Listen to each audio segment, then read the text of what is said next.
Hola, muy buenas a todos. Bienvenidos a un nuevo vídeo. Y hoy, siguiendo el patrón del vídeo de ayer, vamos a hacer otro análisis también bastante interesante. Marruecos versus España en términos militares. Para empezar, si bien el otro análisis fue simplemente teórico y fue más prácticamente un ejercicio de analizar en general ejércitos, presupuestos, etc. En este caso sí que son un análisis más realista, porque hay más posibilidades de que Marruecos entre en guerra con España que España con México. Bastante más posibilidades. Aún así, como ya veremos más adelante, es bastante bajo el riesgo de guerra, por fortuna. Empezaremos con unas pequeñas cifras.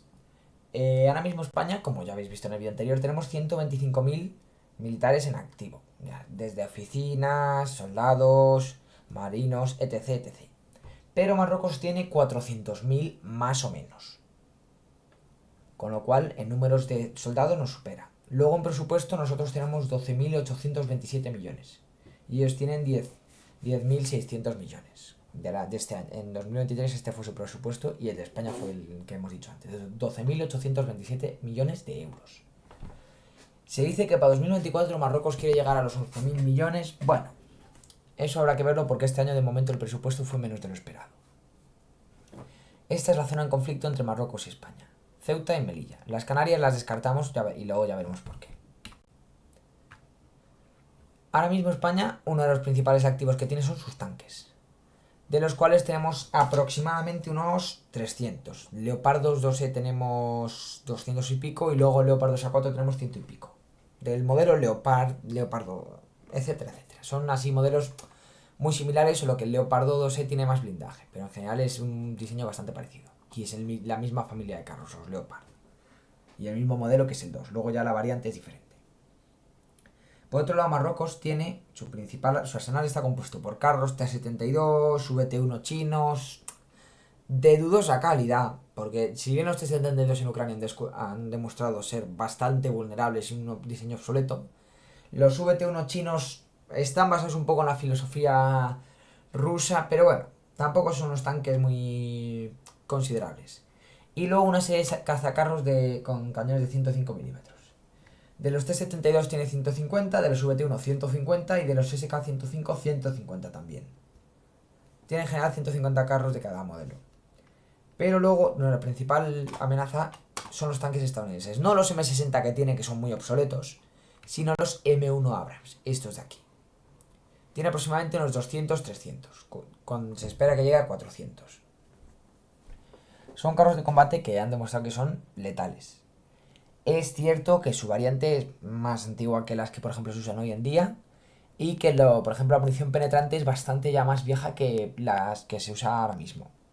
Y en la torre del Leopardo 2 se podría parar la munición con relativa facilidad. Pero no deja de ser un carro bien blindado, con buen poder de fuego, en general con muy buen armamento, buena movilidad. Es un carro bastante potente.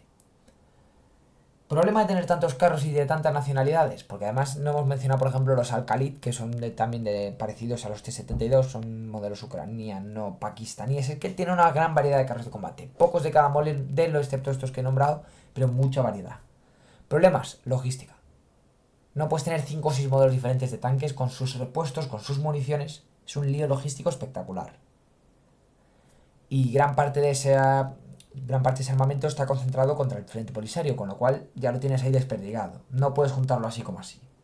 Por eso juntar tantos carros para una invasión directa es bastante difícil. Y se podría detectar por satélite sin mucho problema.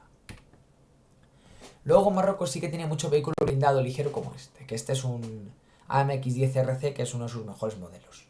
Tienen también mucho AML-90, algún Everest Jaguar, que son también bastante buenos modelos y recientes, con un cañón de 40 milímetros y misiles antitanque. Pero en general esta es su flota. Son vehículos ligeros de ruedas, con un cañón y una ametralladora ligera. Punto. Diseñados también en parte contra el frente polisario. Luego, por otra parte, en lo que España supera, porque en vehículos blindados más o menos de este tipo andamos empatados. Nosotros tenemos los Centauro, ellos tienen de estos. Nosotros tenemos los Beck, ellos tienen los Jaguar. En general son modelos parecidos. Y cuando llegue el 8x8 Dragón, incluso lo superaremos. Pero en lo que España se destaca es en transportes de infantería. Porque Marruecos tiene muchos BAP blindados franceses. Marruecos tiene, por ejemplo, también muchos BAMTAC y muchos Hammer. Pero no tiene mucha... Las unidades de infantería se desplazan en vehículos que no son lo más apto para una unidad de infantería regular. En España la mayoría de unidades de infantería se desplazan o bien en camiones, aunque eso es poco común, o bien en todoterrenos ligeros o en vehículos de escuadra, como ya veremos. Por ejemplo, en los BAMTAC españoles, de los cuales Marruecos tiene unos pocos, no tiene una gran cantidad como España, que tenemos aproximadamente unos casi 2000. Son vehículos muy prácticos para llevar un pequeño pelotón, una escuadra de soldados, apoyados por una ametralladora calibre 50. Con esto es con lo que se mueve la unidad básica de infantería, la escuadra. Pueden ir 3 soldados o 4. Perfectamente, sin ningún problema, no son muy caros y hay muchísimos. En este caso es un BAMTAC ST5 de la infantería de marina. Luego tenemos aquí los Lince, que estos son para transporte de escuadras grandes, ya dentro de lo que cabe. Esto aquí caben unos 4 integrantes. Son carros bastante grandes por dentro, son espaciosos. La verdad es que yo he estado, por ejemplo, en los BAMTAC aquí en los Lince y son bastante grandes por dentro y cabe gente. Y estos ya ofrecen bastante más protección que los anteriores. En este caso, por ejemplo, sí que pueden parar una calibre 50 a un par de disparos. Luego ya no lo van a parar. Y tienen una gran resistencia a la metralla, a las esquirlas, etcétera, etcétera. Con lo cual ofrecen una protección bastante alta al soldado que no tienen los marroquíes muy estandarizada. Marruecos tiene básicamente esto. Sí, dirás, es otro BAMTAC. Sí. Pero el punto está en que no tiene tantos y no los usa más como transporte infantil regular, sino como los está usando Ucrania en la ofensiva de Gerson, que son, venga, llevo rápidamente infantería, disparo un poco y lo uso casi como una camioneta artillada. En cambio, ahora mismo, por ejemplo, Ucrania está usando ya más eso, como España, los MRAP, los vehículos resistentes a las emboscadas, como transporte de línea regular.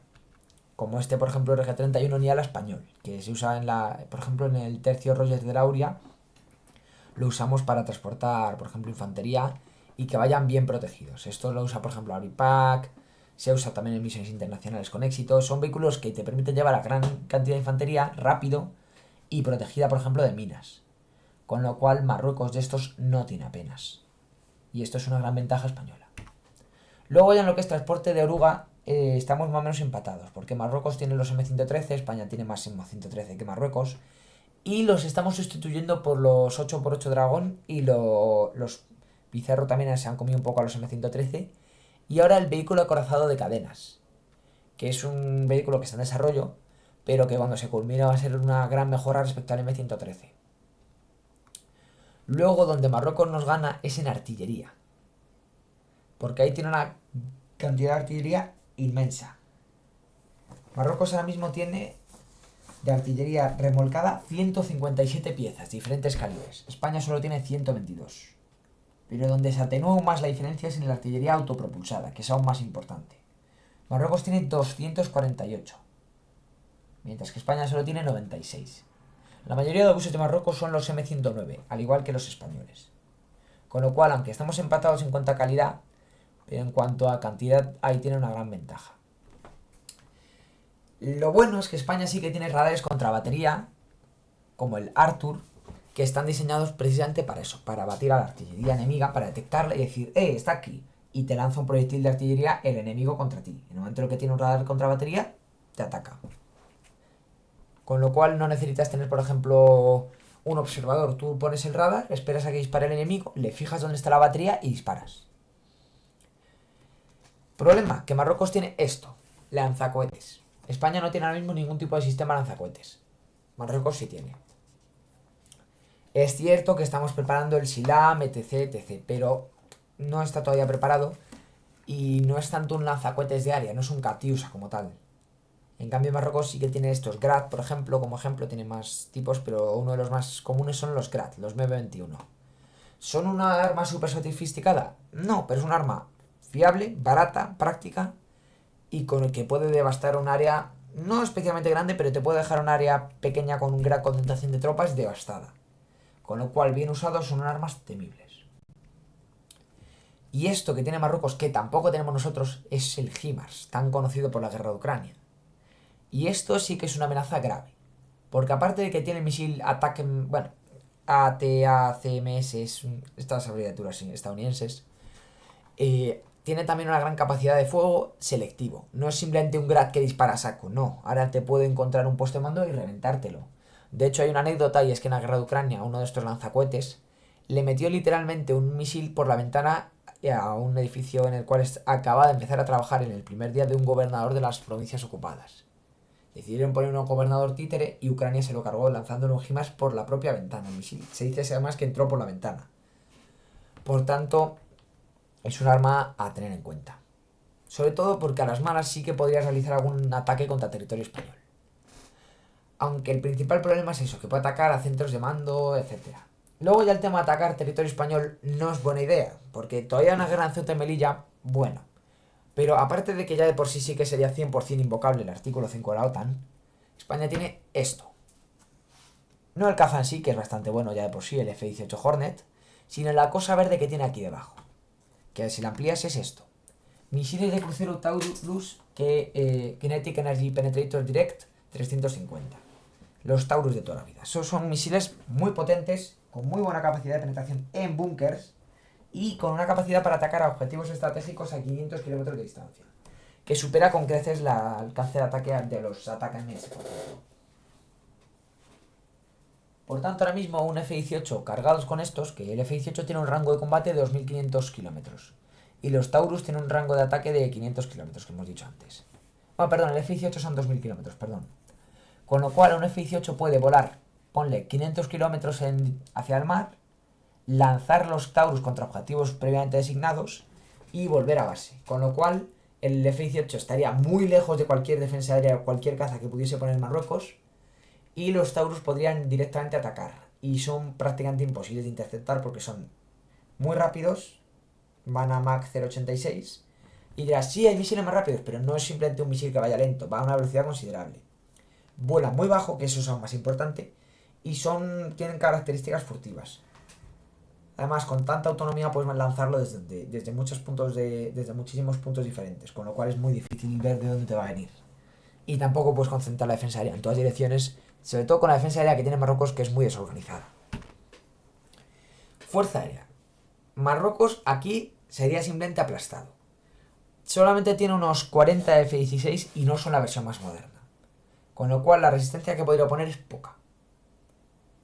En cambio España tiene los Eurofighter y F-18. El resto de cazas de Marruecos ni los vamos a tener en cuenta porque son esto, F-5, algún Miras F-1 ex español, con lo cual ya han tenido hasta bastante historial de uso y en general ya están bastante más cascadillos. Y por lo demás España tiene una supremacía aérea total. Marruecos, la defensa aérea que tiene es bastante escasa. En este caso no solo tiene cañones automáticos, pero tiene una cantidad relativamente pequeña de sistemas antiaéreos. Tiene algunos sistemas Hawk como España, pero nada que como estos, pero nada que comparar con los NASAMS. No hay un punto de comparación entre esto y esto. ¿El Hawk es un buen sistema? Sí, pero aparte de que tiene pocos dentro de lo que cabe, no es un sistema ya moderno. ¿Se puede usar? Sí, pero ya es vulnerable a misiles antirradiación, no tiene tan alcance, se le puede engañar con contramedidas. En cambio, el NASAMS tiene bastante más alcance que el Hawk y es un sistema puntero. Es ahora mismo de lo mejor que hay de defensa aérea en Europa contra aeronaves y misiles de crucero. Luego ya en defensa antimisil Marruecos no tiene nada y España tiene los Patriot. Lo único en lo que España no ganaría a Marruecos en defensa aérea es en sistemas de defensa contra, por ejemplo, proyectiles de artillería. Marruecos tiene el M163, que el Vulcan Air Defense System, que es un sistema que es básicamente un M113 con un cañón Vulcan rotativo. Le montan un radar y ala, ya tienes un sistema contra, por ejemplo, proyectiles de mortero. No es lo mejor que hay en el mercado, pero sirve. En mar también sería una derrota aplastante marroquí, porque lo único en lo que todavía podrían ganar es en tierra. En aire y mar les barremos. Este es el único buque marroquí decente, que es la Mohamed Sexta. Es una fragata, bueno, no sería del todo una fragata, es más bien una corbeta marroquí con un cañón de 76 milímetros, misiles antiaéreos, torpedos y poco más, cañones automáticos y algún misil antibuque. No tiene más. Y puede llevar un helicóptero embarcado. Ahora mismo esto es un diseño de las FREM, las italianas, francesas, pero que son más corbetas, patrulleros, fragatas pequeñas, pero no tienen nada que comparar a esto. Además, la flota aérea de Marruecos, en cuanto a mar, es prácticamente escasa. Algún avión pequeño de patrulla marítima, pero sin llegar a ser como un avión de patrulla marítima como tal. No es un P-3 Orión. Es más bien, por ejemplo, un avión de doble hélice pequeño, que es más, por ejemplo, contra narcotráfico, piratería, de ese estilo. Más simplemente salvamento, buscar, vigilar la costa, pero no buscar submarinos. En cambio, España sí que tiene algún avión como el C-295 Persuader, o hasta hace poco teníamos los P-3 Orión, que sí que son de patrulla marítima propiamente dichos. Luego ya para esas labores también tenemos nuestras propias avionetías, entre comillas, como las Beechcraft 300 o similares. Y aquí en la Marina, aparte de que tenemos las fragatas F-100, que son muy poderosas y podrían cargarse a prácticamente toda la flota aérea marroquí sin ningún tipo de problemas, tenemos un multiplicador de fuerzas, el L-61, el Juan Carlos I, portaaviones, capacidad de proyección estratégica, que puede llevar a 12 de estos amiguitos. Con lo cual podríamos generar podemos, por ejemplo, ponerlo frente a la costa de Marruecos en cierta zona, lanzar un ataque aéreo y retirarnos. O similar, o hacer, por ejemplo, una operación anfibia para retomar, por ejemplo, Ceuta en caso de que la conquisten. O hay muchísimas maneras de ganarle una guerra con Marruecos usando la proyección estratégica. Podríamos aliarnos con el Frente Polisario y directamente hacer un ataque masivo, aunque no sería lo ideal. Y aunque los Harrier ya son tirando obsoletos, pero siguen siendo aviones considerables, dentro de lo que cabe considerables. Así que España tendría bastante más fácil ganar la guerra a Marruecos. Aparte del tema de la proyección estratégica, la infantería española ya de por sí es bastante más superior a la marroquí por ciertos aspectos como, uno, las raciones de combate, que parece una tontería pero no lo es. El tener unas buenas raciones de combate te da mejor, en general, dieta, con lo cual se traduce en que estás con más energía, estás mejor alimentado, tienes mejor moral y además te da la ocasión de, por ejemplo, no simplemente tomarlo como algo cotidiano, sino poder disfrutarlo, poder salir ahí del combate, con lo cual la infantería va a estar más motivada, con las pilas más cargadas y vas a poder combatir mejor. La infantería española está mejor entrenada, es un ejército muy profesional, muy valorado y cuya infantería, aparte de tener experiencia de combate, que la marroquí, salvo el tema del frente polisario, pero eso es una guerra de guerrillas muy complicada, no tiene una experiencia de combate como por ejemplo Bosnia, o que sí que da guerra, que sí que implica que te estás enfrentando a un ejército como tal, no te estás enfrentando como por ejemplo puede hacer Israel contra Hamas, es diferente. Y en este caso la guerra no sería Marruecos contra una fuerza de guerrillas, sería Marruecos contra un ejército profesional. Y eso no es la situación más óptima para Marruecos, precisamente.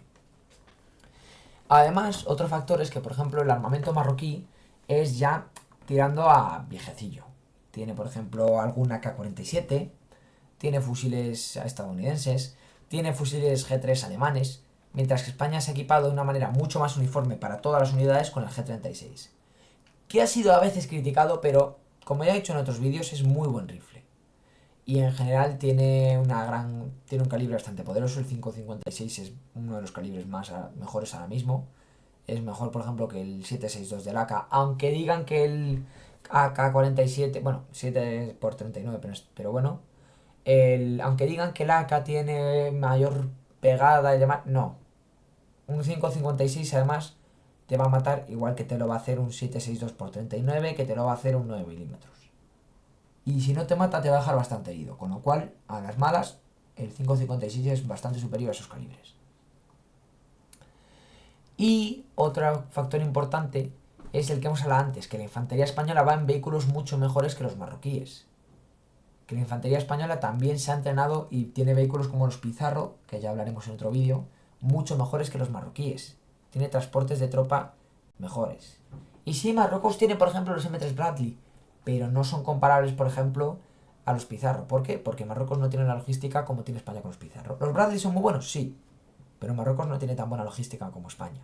Con lo cual, no puedes trasladar rápidamente eso. Y pasa lo mismo con los Abrams, pasa lo mismo con todo. No si Marruecos tiene un tanque mejor o no, si Marruecos puede poner ese tanque en combate. Si Marruecos puede sacarlo del frente polisario sin saber que, bueno, sabiendo que no le va al frente no va a colapsar porque saque su unidad blindada. Sabiendo que no, España puede mover todas las divisiones que quiera porque no tiene ningún enemigo detrás. Marruecos tiene Argelia, tiene el Frente Polisario, etc, etc. Con lo cual España tiene las manos mucho menos atadas que Marruecos para mover unidades militares. Tenemos una logística ferroviaria muy buena, cosa que Marruecos no tiene. Tenemos una logística de camiones muy buena, cosa que Marruecos tiene, pero son camiones muy de muchísimos modelos, con lo cual ocurre lo mismo que con los tanques. Y tenemos mucho más homogeneizado el ejército, porque Marruecos tiene más cantidad, pero tiene peor calidad en muchos aspectos, y tal vasta cantidad de modelos y diferentes, y que no puedes sostener una logística así. Y Marruecos no tiene satélites tácticos, España sí tiene uno de vigilancia. Bueno, es un satélite de reconocimiento, que viene siendo así un satélite espía. Es el nombre así guay del satélite. Y Marruecos tampoco tiene, por ejemplo, una infantería tan preparada, ni tiene fuerzas especiales tan poderosas como las españolas. La Fuerza Aérea Naval Especial, que es por ejemplo la de esta imagen, es una fuerza mucho más eficaz que cualquiera de las fuerzas de operaciones especiales marroquíes. Además, Marruecos no tiene una fuerza aérea igual, no tiene una marina igual. O sea, en España en general ganaría Marruecos en una guerra. Sobre todo porque Marruecos depende económicamente en muchos aspectos de España. Y sabe que no le conviene una guerra con su vecino. Sobre todo porque la va a perder. Y Argelia, en cuanto a Argelia viese eso, se aliaría con España y ahí ya tiene un problema Marruecos.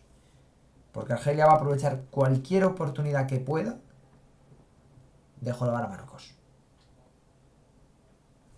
Lo que sea, pero tiene que ir a por Marruecos. Por tanto, la pregunta de quién ganaría entre un conflicto entre España y Marruecos se contesta con España.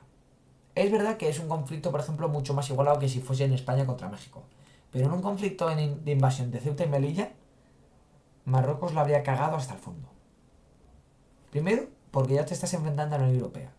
Y aunque haya mucho, no, es que los franceses se pondrían del lado de Marruecos, no, es que Estados Unidos ayudaría a Marruecos. A ver, ¿qué va a priorizar un país? Un socio OTAN, con el que tiene muchas relaciones comerciales, con el cual tiene frontera, o en el caso de Estados Unidos, con el cual comparte la organización del Tratado del Atlántico Norte, también como Francia, del cual, por ejemplo, en el caso de Estados Unidos tienes bases militares dentro, con el cual comercias mucho, que está en la Unión Europea, que es un país aliado, europeo, o con un país ex colonia en el caso de Francia, o que en el caso de Estados Unidos, amigo, pero no aliado como tal, que sí, te puede dar ayuda económica, te ayuda contra la guerra del terrorismo, que eso sí que es algo importante, pero ya, no está en la OTAN, no te va a ayudar, no te puede... Él, por ejemplo, no mandaría tropas a ayudarte militarmente. O sea, no son relaciones comparables. Marruecos no está en la OTAN. Hay mucho, no, los yanquis se pondrían del lado de Marruecos. Error. ¿A quién van a priorizar? ¿A un amigo, un aliado o a un miembro OTAN? A un país con el cual han tenido buenas relaciones en general, Estados Unidos con España. Y sí, alguien se ha inventado por ahí que Marruecos fue el primer... Bueno, no se lo ha inventado, pero Estados Unidos está súper amigo de Marruecos porque Marruecos fue el primero en reconocer a Estados Unidos. Sí, muy bien. ¿Y qué? España envió muchísima ayuda, por ejemplo, a Estados Unidos durante la... sí, fue durante la guerra de independencia que España mandó muchísima ayuda, mandó munición, mandó ropa, mandó armas. Atacó a Inglaterra. Y Estados Unidos eso tampoco lo ha olvidado. Pero cualquiera que se crea que Estados Unidos se va a mover por viejas cosas pasadas. No, Estados Unidos se mueve por lo que le interesa. Le interesa seguir manteniendo la base, la base de Rota. Le interesa poder seguir contando con España para misiones internacionales. Le interesa seguir contando con un comercio con España. Y sabe que Marruecos no va a tener narices de romper relaciones con Estados Unidos. Y además, Marruecos tiene relaciones a veces con Rusia. Marruecos tiene armamento ruso. España no, España es 100% europea o estadounidense, pero no tiene relaciones con el enemigo. Con lo cual Estados Unidos eso lo prioriza. Mirad, por ejemplo, el veto de venderle F-35 a Turquía solo porque se le ocurrió querer comprar los S-400. Por tanto, Estados Unidos, Francia, Inglaterra, Italia, Portugal no apoyarían a Marruecos. Luego ya que se metan en la guerra o no, bueno, eso ya es más dudable, porque tampoco vas a arriesgar el culo por alguien que no eres tú. No vas a meterte en una guerra a menos que le estén invadiendo directamente. Si le invaden hay unas plazas que aunque son legalmente suyas, ni te van ni te vienen, dices, bueno, te ayudo, te doy algún apoyo internacional y si eso te envío algo de ayuda militar, ya está, pero no voy a mancharme por ti. Pero luego hay otro país como Portugal que sí, porque sabe que Portugal, que como caigan por ejemplo las Canarias, las Azores van después. Y aunque las Canarias no van a caer ni para atrás, porque no tienen una fuerza de invasión como tal, son 4 cacharros viejos lo que tiene Marruecos como fuerza de desembarco, pero si dentro de mucho tiempo cayesen, por ejemplo, Portugal se iba a meter a la guerra, porque las Azores serían las siguientes. Y lo que ya sí que sería físicamente imposible es que Marruecos intentase conquistar el territorio de sur de España, Andalucía. Eso sí que ya sería un disparate absoluto. Básicamente porque acabaría con el Estado de Marruecos. Ahí sí que sería 100% legítimo invocar el artículo 5. España podría usar todo su arsenal. Y como lograsen pisar terreno español, que ya lo pisarían Ceuta, pero como lograsen pisar terreno andaluz, si es que no les ha reventado la Armada Española, serían literalmente pulverizados por la población local, el ejército, la Policía Nacional, la Guardia Civil. Las guerrillas que se monten serían literalmente aniquilados. No queda ni un solo invasor. Y luego toda la gente que dice, no, es que como en España hay mucho musulmán. A ver, piensa un poco, ¿tú quién crees que vas a apoyar? A un país que te da cobijo, que es mucho mejor económicamente, que no te va a oprimir, que no te va a perseguir. O a un país que sí, en parte puede ser el tuyo y es más afín ideológicamente. Pero no, pero las condiciones de vida son muchísimo peores. Marruecos no es primer mundo, España sí lo es. Marruecos tiene mucha más pobreza que España. Marruecos tiene mucha más. En general tiene mucha más opresión que España, etc, etc. Por tanto, si le vas a escoger entre vivir bien o vivir con tu país de origen, la mayoría de la gente va a escoger vivir bien. Si no, se hubiesen quedado en Marruecos.